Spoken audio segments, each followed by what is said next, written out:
Okay, Assalamualaikum. Hari ni kita masuk trial Pahang, syllabus form 5. Okay, nombor 3, awak akan nampak ini adalah tajuk nuklear. So, kita ada sebuah reaktor menjana tenaga daripada nuklear kepada elektrik lah, melalui tindak balas. Okay, first dia tanya jenis. Apakah jenis tindak balas nuklear yang berlaku dalam reaktor tu? Okay, tindak balas pembelahan. Okay, awak nak kecilkan sebab awak nak mereputkan dia. Okay, next. 2 Roman, kenapa grafik digunakan sebagai moderator? Okay, moderator ni dia ada fungsi, tapi dibuat oleh grafik. So, dia tanya apakah fungsi moderator? Okay, grafik ni kan dia terima banyak tenaga daripada nuklear kan. So, tenaga ni mempunyai energi yang sangat tinggi. So, tugas grafik adalah untuk memperlahankan tenaga tadi. Okay, apabila dia memperlahankan tenaga, cara dia memperlahankan tenaga ialah dengan memperlahankan laju neutron yang ada dalam nuklear tu. Ni maksud dia. Okay, awak ada satu unsur yang akan terbelah menjadi unsur kedua dan unsur ketiga disebabkan oleh dihentam oleh neutron. Okay, apakah nilai A dan B? So, dekat sini awak akan nampak lah belah bawah ni ada B dan dia punya utama adalah A. So, untuk dapatkan nilai, dia mesti seimbang 141 campur 92 campur A darab 1. So, dia adalah 1A ataupun A. So, awak kena carilah nilai A.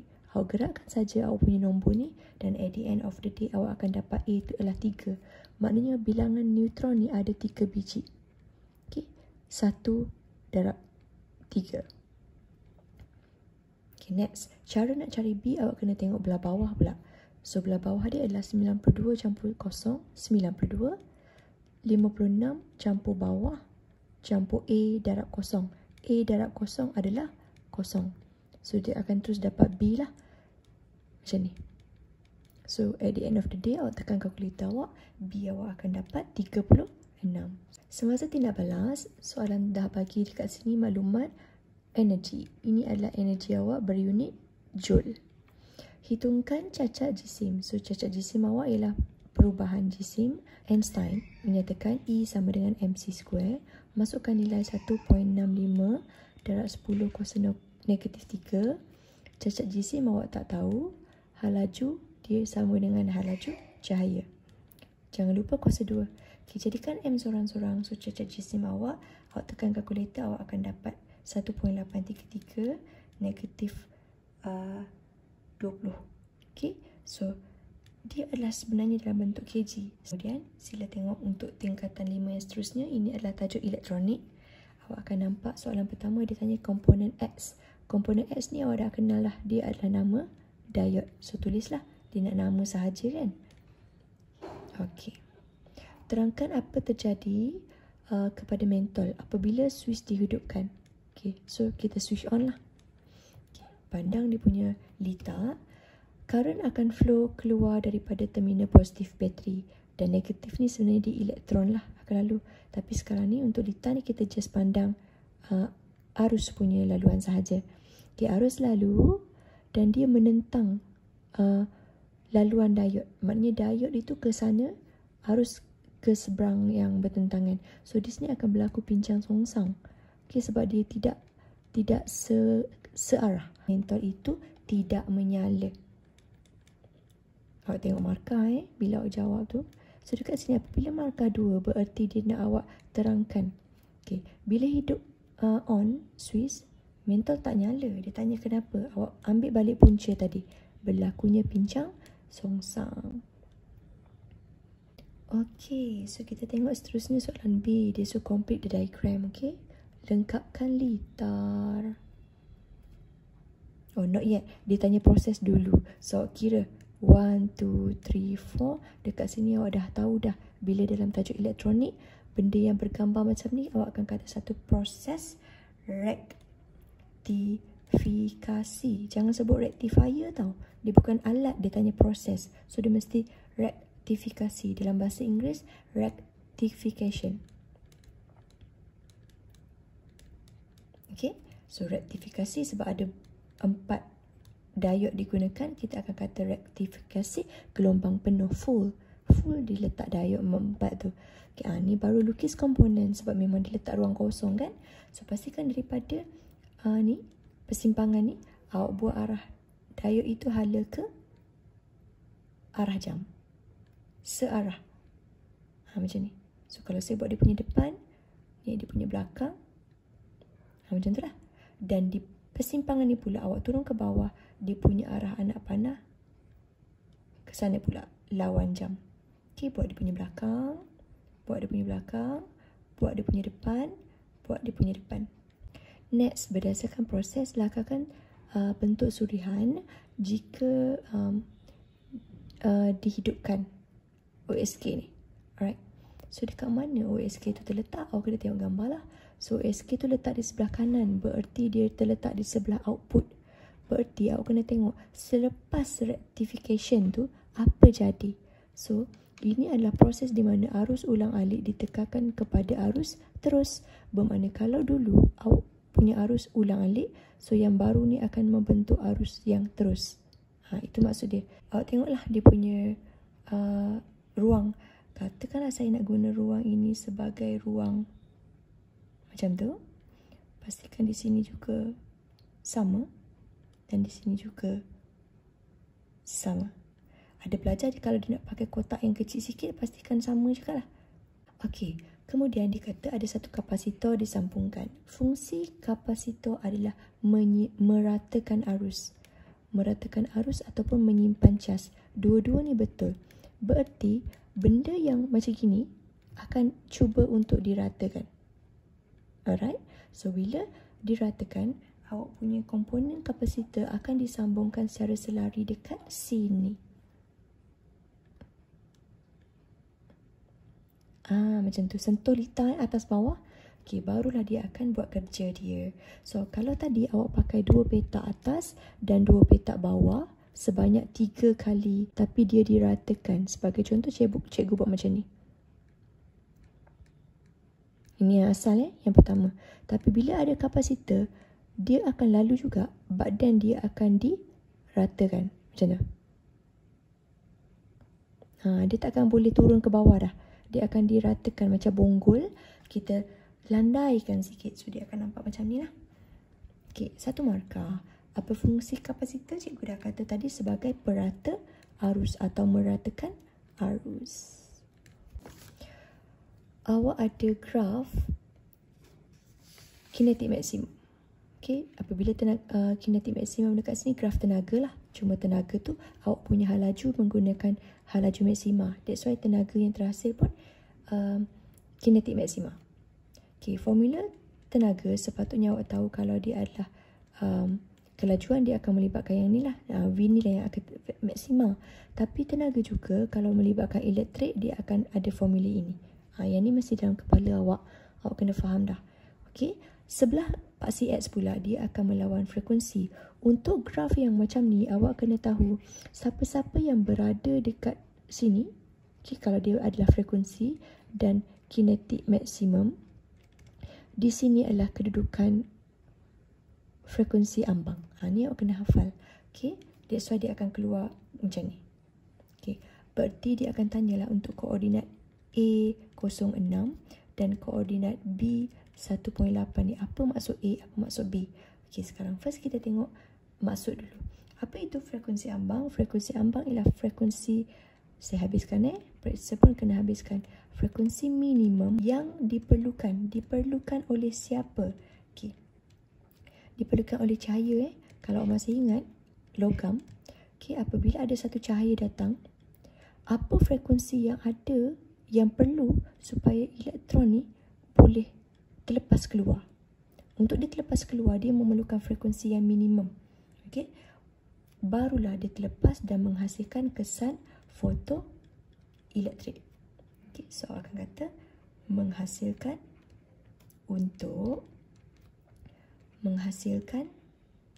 kesan fotoelektrik. Okay, bandingkan frekuensi pada A dan B. So awak nampak lah, kalau saya letak nilai pun dekat sini, katakanlah saya letak ni 1, saya letak sini 2, saya letak ini 3. Berarti awak nampak lah 2 ni kecil, 3 ni besar. So kita akan ambil balik ambil balik huruf A tu. A kecil dari B. Item apa? Item frekuensi. Jangan lupa tulis sebelah depan dia. Masih banding. Sama je. Masih banding. Tenaga kinetik. So akan tengoklah. Pandang balik. So ini adalah tenaga kinetik. So 6 dengan 18. 6 lagi kecil. Bermakna tenaga kinetik untuk A kecil. Okey. So akan salin balik di sini. Tenaga kinetik untuk A adalah lebih kecil daripada tenaga kinetik untuk B. Okey, ni idea awak. Tapi bila periksa, tolonglah salin balik kata kunci tu. Itu paling selamat untuk awak. Elak hilang markah. Okey, tenaga kinetik maksimum. Okey, A lebih rendah dari B. Hubung kaitkan, so kita akan mula start semakin dan semakin. So item pertama frekuensi, item kedua tenaga kinetik. Since kita tengok di sini adalah kecil AB, di sini pun kecil AB, bermakna dia adalah hubungan berkadar terus. Okey, salin balik.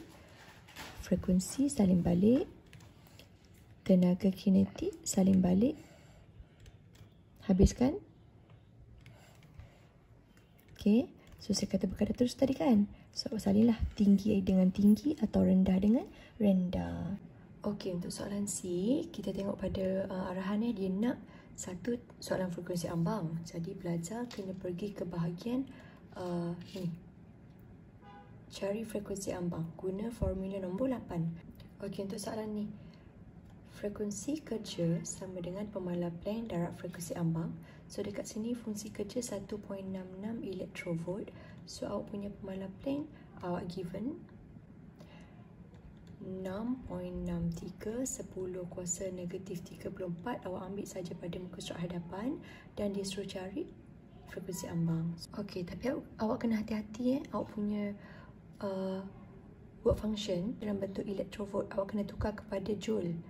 Okey, 1 elektrovolt bersamaan 1.6 10 kuasa negatif 9 joule. So kalau ditanya 1.66 elektrovolt, so tugas awak ialah darabkan mereka. Sebab 1.66 bahagi 1 elektrovolt, awak boleh hapuskan dia. So pastikan awak darab dengan bahagian sini. Okey, saya pun darab dengan 1.6 10 negatif 19. So kalkulator akan dapat 4.006. Saya ambil 3 decimal places 10 kuasa 14 Hz. Okey, dapatlah frekuensi ambang. Ni hitung tenaga energi. So dia dah specific energy of B. Tenaga kinetik maksima 1.8. So kalau awak tengok dekat formula nombor 7 ni, okey, saya relate ni. HF ialah di sini. So saya boleh jadikan nombor 7 tu sebagai E lah, energi. Dia tanya energi kan. So awak akan masukkan work. Tadi awak dah tahu work. Dan setengah mv square adalah energi kinetik maksimum. Okey, dekat sini E sama dengan work function, fungsi kerja, campur tenaga kinetik maksimum. Fungsi kerja kita ambil yang tadi. Alright, you are given frekuensi kerja, unit di EV, electrovolt. So salin balik 1.66. Kinetik maksimum untuk B, so awak akan dapat at the end of the day, tekan kalkulator, awak akan dapat 3.46 electrovolt. Okey, kemudian soalan akan tanya apa yang akan berlaku kepada tenaga kinetik. Okey, tenaga kinetik maksimum jika keamatan diubah. So bertambah atau berkurang keamatan ini tidak mempengaruhi. So awak akan tulis tidak berubah atau akan tulis sama. Okey, awak akan nampak dekat sini ada kata kunci hal laju awak itu malar. So awak gerakkan troli itu secara relatif lah. Malah aja. Okey, kemudian ditanya apa maksud aruhan. So dekat sini awak akan nampak awak tidak ada bekalan arus, tapi awak memberi daya dekat sini. So bila awak beri daya, ada magnet dekat sini, so akan ada medan magnet. So dia akan ada satu arus aruhan. So soalan tanya apa itu aruhan elektromagnet. So akan tulis DGE yang teraruh atau terhasil, okay, yang merentasi merentasi apa? Kawasan yang dia lalu lah. Okay, dia akan lalu dekat mana? Konduktor. DGE terarah akan menghasilkan arus aruhan, betul? So ini adalah item ketiga. Dia mesti terhasil daripada item 1 dan item 2. Bererti akan ada medan magnet dan ada daya, betul? So kena ada perkataan tu, yang ni. Kena ada perkataan yang ni. So akan tulis merentasi konduktor apabila ada gerakan. Gerakan tu daya, betul? So akan kata apabila akan ada gerakan, sini dah ada item. Kalau saya letak item gerakan ni berada dekat number 1. Okay, number 1 dah settle. DGE yang terarah dah settle. Sekarang awak kena mention tentang number 2. Number 2 ialah ini. Okay. Dengan medan magnet. Label kekutuban. So bila label kekutuban, kutub yang ada untuk magnet hanyalah utara dan selatan, US ataupun North and South. Itu sahaja pilihan yang ada. So awak akan label di bahagian sini. Apabila awak masuk kawasan sini, akan menentang awak. Okay, yang masuk is North, yang menentang awak mesti pole ataupun kutub yang sama. So di sini juga utara, betul tak? So bila awak masuk dan kutub yang menentang awak itu mesti kutub yang sama, barulah dia akan mematuhi awak punya hukum. Hukum yang awak kata tadi, lens menentang tadi kan yang saya cakap. Okay, next dia akan suruh awak buat simple modification, bagi tahu pilihan dan kenapa awak memilih itu. So awak nak satu penghasilan tenaga elektrik menggunakan prinsip aruhan untuk magnet yang apa. So magnet awak mesti magnet kekal, tapi the best ialah magnet yang, nampak ni, melengkung. Ini juga pilihan melengkung. Oh no, kalau boleh kita jangan pilih magnet yang straight, yang tegak. Kerana kelebihan magnet yang melengkung, bentuk yang curve tu, dia akan menghasilkan medan magnet. KMM state for medan magnet. Periksa nanti tolong tulis full jejarian. Okay, soalan seterusnya dia tanya, apakah ciri komponen yang nak sambung dekat hujung gegelung? Kalau saya draw, gegelung awak akan macam ni lah. So dia tanya komponen yang nak sambung dengan hujung ni, nak macam mana soalan dia. So akan tengok, dia mesti disambung dengan gelang gelincir. Ni. Okay, tengok 1, 2. Tengok 1, 2. This is the best. So awak boleh potong item yang awak tak nak. So dekat sini kita dah potong awal-awal kan, P. So tak nak lah. So awak akan memilih item Q. Okay, salin balik tadi pilihan awak, sebab awak akan kata dia menghasilkan arus ulang alik. Memang itu fungsi alat tadi kan, ulang alik. Alright. Elektrik. Okay, tajuk elektrik. Maksudnya awak akan kira power, awak akan kira voltan. Okay, baca soalan. Apakah maksud label? So macam biasa awak kena state kedua-dua ni dalam maksud yang awak sebut tadi. Okay, device apa? Apabila pengering rambut disambung kepada, okay, first yang awak akan mention ialah bekalan voltan. Bekalan 240 volt. Second, ini akan terhasil, tapi awak kena bagi tahu dia punya pecahan masa dan pecahan energi. So akan kata 1.5 energi dalam joule akan dibebaskan dalam 1 saat. Hitung rintangan. So formula untuk rintangan ialah R sama dengan V square per R.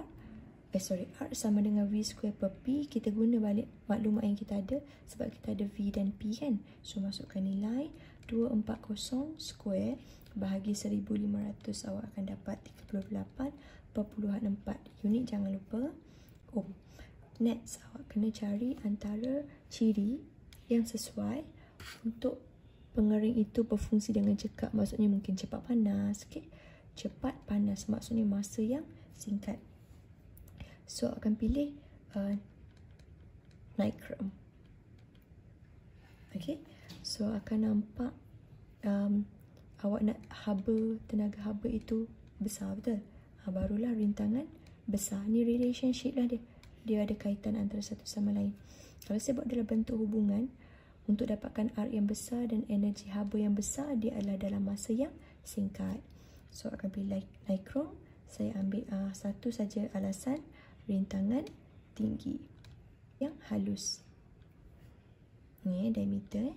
So akan kata kecil kerana awak nak menghasilkan juga rintangan yang tinggi.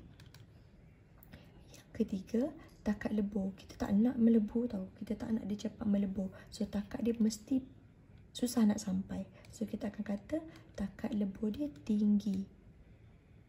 Sebab dia kita tak nak dia cepat rosak. Tidak mudah. Boleh salin balik yang ni, tak ada masalah. Melebur. Okey, rajah menunjukkan belon di sisi tajuk tekanan. Okey. Jisim dah diberi, ada dua jisim, satu beban, satu gas. Okey, kemudian dia terapung, so awak dah boleh agak dah. Dia ada bahagian tajuk apungan. Okey, boleh bulat kata kunci. This is mass number 1, this is mass number 2, this is mass of gas, this is mass of beban. Okey, apakah yang dimaksudkan dengan ketumpatan? Since nombor 10 dia berada dalam section B, so pastikan awak guna test. So ketumpatan, awak tengok balik formula ketumpatan jisim per isi padu. Awak boleh masukkan declaration inilah. Jisim per unit isi padu. Okay. Mengapakah belon itu boleh terapung? Belon dan beban itu terapung. Buat point awak dulu sebab ada 4 markah. So akan bagi tahu dia mesti terapung disebabkan oleh daya apungan dan mesti dia ada kaitan dengan berat. So, kena make sure awak state kedua kuanti fizik ni. Okay. Daya apungan akan bertindak ke atas belon dan beban. Satu markah. Dekat sini, apa ciri daya apungan yang menyebabkan dia terapung? Daya apungan sama dengan berat. Berat apa? Berat inilah. Berat beban dan belon. Kemudian awak akan kata mencapai daya keseimbangan tercapai.